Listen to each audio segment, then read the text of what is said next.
Olá pessoal, tudo bem? Eu sou o Risto Petroff, sócio-diretor da RPM Consulting, empresa de governança corporativa e reengenharia de processos operacionais, financeiros e administrativos. E eu também estou na TV Relacionamento.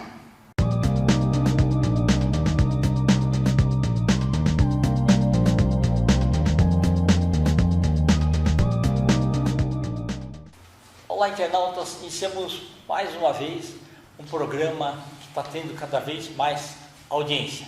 Você é top. E hoje nós temos aí uma personalidade muito top, né, que trabalha com uma coisa sensacional. Ian Braquec. Muito obrigado. Obrigado, querido. Obrigado a você, viu? Obrigado pelo convite, estou feliz. E está esse momento dando um depoimento, algo Perfeito. que A é de pronúncia está interesse. certo? Ian Drabeck. Isso, Ian Drabeck. Ian Drabeck, tá bom. Ian, conta um pouquinho para os nossos internautas onde que você nasceu, tá? E depois a sua chegada aqui no Brasil, né? E seu gosto por umas raridades dessas assim que todo mundo vai ficar muito de queixo caído. Fique à vontade. Então, eu nasci logo antes de acabar a guerra, em 1944, na Alemanha, na cidade de Koblenz, abaixo de Colônia, margem do rio Reno. Viemos para o Brasil em 49, de imigração. Perfeito. O Brasil abriu uma imigração. Certo. Como meus pais, eles achavam que a guerra ia continuar, aquela situação da Alemanha, viemos todos para cá. Aportamos no Rio de Janeiro e embarcamos do trem Maria Fumaça para São Paulo. Ok. E meu pai na Alemanha e meu avô na Tchecoslováquia, em Praga, eram mestres relojoeiros. Interessante. E na Alemanha, quando meu pai recebeu a carta profissional, tinha um órgão do governo que fiscalizava, dava aprovação e licença para os profissionais trabalharem. E tinha que fazer uma prova sobre o assunto que estava deliberando. Então ele teve que construir uma peça de relógio ali na frente dos fiscais. E conseguiu a carta Que bacana. de trabalho. Maravilhoso. Quando chegou aqui naquela época, a parte de relógios aqui no Brasil estava ainda, não tinha quase nada, né? Estava bem no início, porque foi uma transição muito grande, que a relojoaria teve uma transição muito forte na década de 30 e depois na década de 70. Na década de 70 foi a transição para o quartzo. Ok, verdade. Verdade. Começou a ficar digital, né? Eram todos relógios mecânicos. E interessante foi essa transição. A Seiko, no Japão, descobriu que o cristal de quartzo vibrava. Ok. E eles adaptaram essa vibração para a divisão do tempo e conseguiram construir um relógio que era muito preciso e não dava manutenção, não quebrava, não acontecia nada. Tentaram vender para a Suíça essa invenção. Como os relógios mecânicos estavam muito arraigados na população, e todos queriam um relógio mecânico, e até então os relógios mecânicos eram muito sensíveis. Eles não tinham dispositivos de proteção para eventuais tombos, né, que a gente chama de choque, leva um choque. E dava muita manutenção, a despesa colossal, que que tinha que fazer revisões periódicas, desmontar, limpar, trocar a corda, trocar o vidro, quer dizer, era uma despesa fantástica. E com o advento desse relógio digital, a quartzo, mesmo analógico, Certo. a manutenção ficou a cargo de uma bateria, no máximo uma por ano. É verdade, é. Só que tirou a emoção de dar corda na mão, né?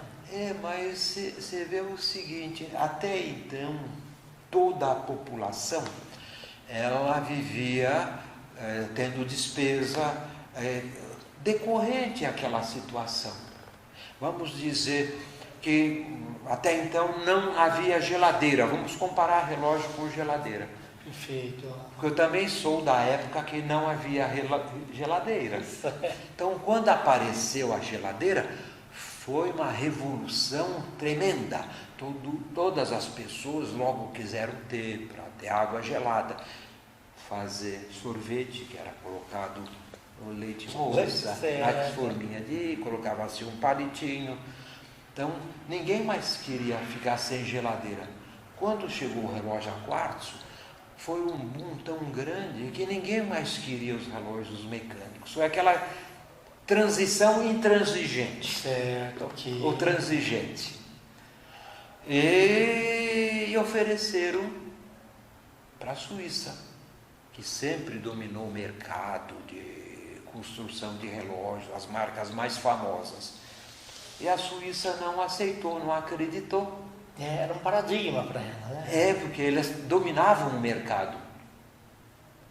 Não levou 5 anos, na Suíça, que eles eram fabricantes de mais de 1.000 marcas e 5.000 fabricantes de peças de relógio, foram à falência.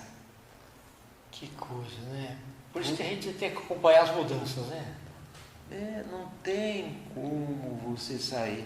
E eu tenho uma observação muito interessante sobre as mudanças. Tudo que atinge uma evolução muito grande, uma perfeição, é descartado. Quando atinge a perfeição, vamos fazer uma comparação com os automóveis de carburador. Sim, verdade. Quando o carburador atingiu o máximo da perfeição, que era mais econômico, mais eficaz, surgiu a injeção elétrica. Verdade. A ignição elétrica, depois a injeção do automóvel. Então o carburador foi descartado. Agora que o automóvel, mecânica à explosão ou explosão interna de motores, atingiu a sua perfeição, chegou os automóveis, chegaram automóveis elétricos. Sim, verdade.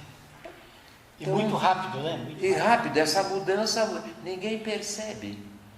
Talvez você não lembre mais das televisões que eram em branco e preto. Eu lembro, sim. Que a gente comprava um filme com listras azuis, amarelas, colocava na frente. Pensando que era colorido. E dava para enganar. Quer dizer, quando chega algo formidável, foi a Kodak.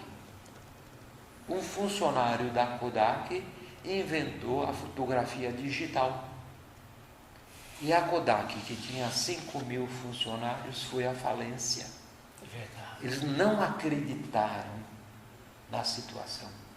Bom, acho que eu estou saindo fora do tema, Está né? perfeito, está perfeito. É isso mesmo. A gente tem que se adaptar às mudanças, né? E tudo isso tem a ver com o relógio. Né? Para justificar o efeito da bateria no quartzo do relógio. Quer dizer, é algo inevitável, você não controla, atinge um ponto que fica insustentável e a mudança é obrigatória. Não vamos muito longe, o celular. Exato.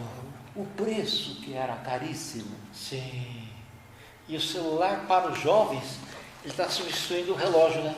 O relógio, tudo substitui o relógio.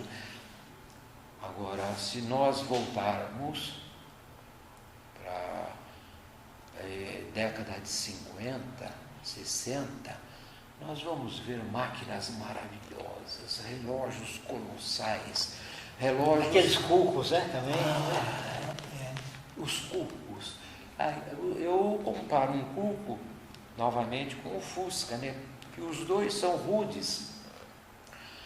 O cuco tem apenas um marcador de velocidade e um marcador de combustível. Certo. Muito primitivo. E o cuco tem um passarinho que encanta, que de Exato. hora em hora e meia hora, abre a portinha.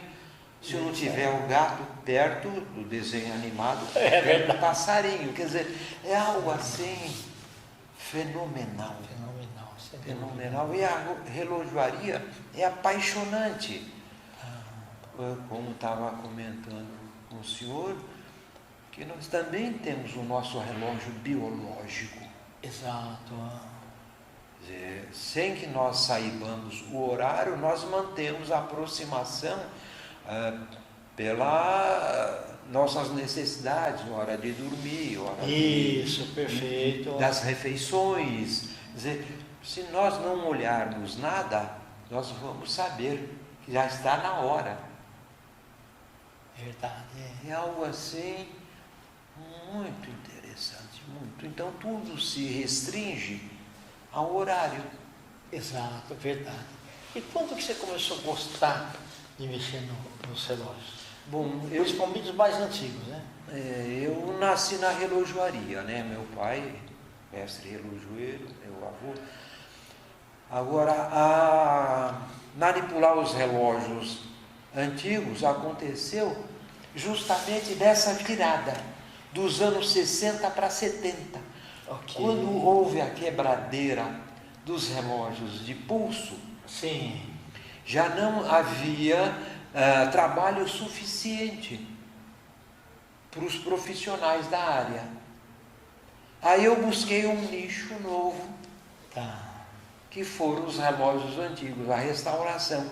Porque até aí, então, na década de 60, início da década de 70, não havia essa cultuação do antigo.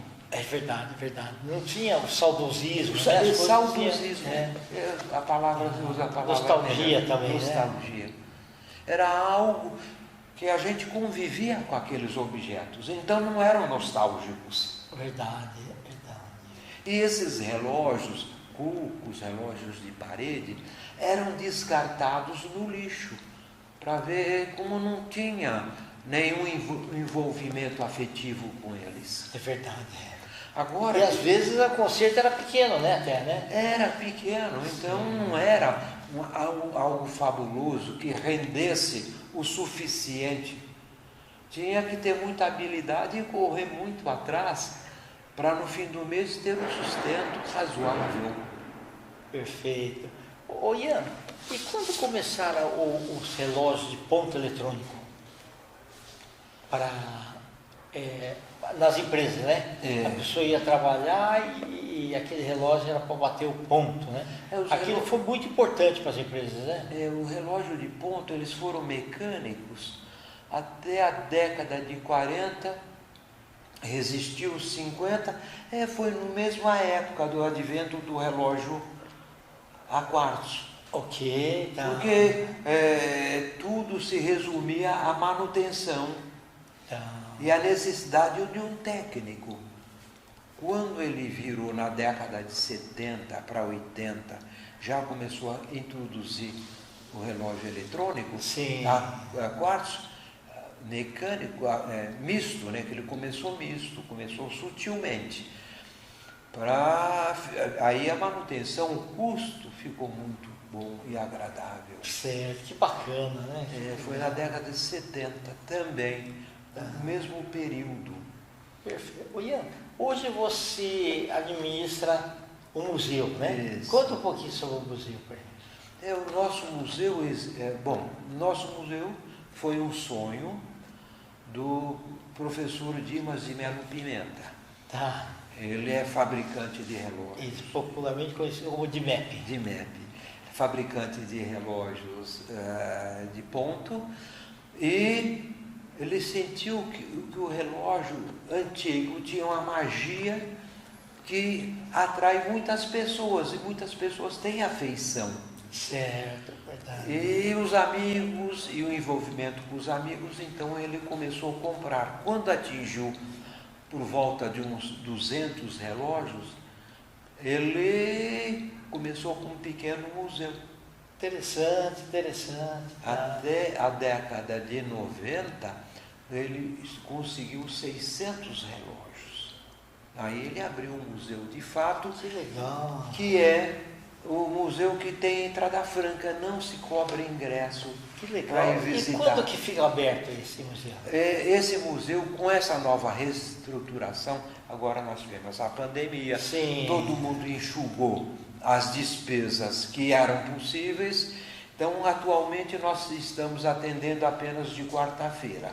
Ok. Mas perfeito. até a metade do ano esperamos voltar com os funcionários e todos os dias atender no horário comercial das 9 às 16 horas. Perfeito. Mas no momento ainda nós estamos restringidos, sabe? Tá certo. No caso é algo normal, essa quebradeira toda, e nós conseguimos ainda sobreviver, apesar Graças de a nossa Deus. empresa ter 85 anos, é uma empresa familiar, Que não é bacana. uma empresa mista, nada.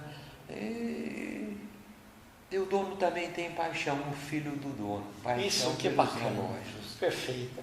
Ô Ian, nós estamos aí nos instantes finais. Eu queria que você falasse o endereço lá do museu lá de relógios.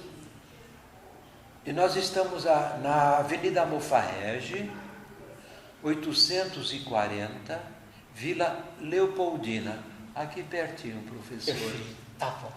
Ian, prazer imenso, tá? Obrigado. Muito obrigado aí. Obrigado pela acolhida, pelo bate-papo. E Tá. se tiver mais oportunidade, eu estou Vai disponível. Perfeito. Se o senhor achar que tem mais algo a acrescentar, Tem sim. a gente acrescenta.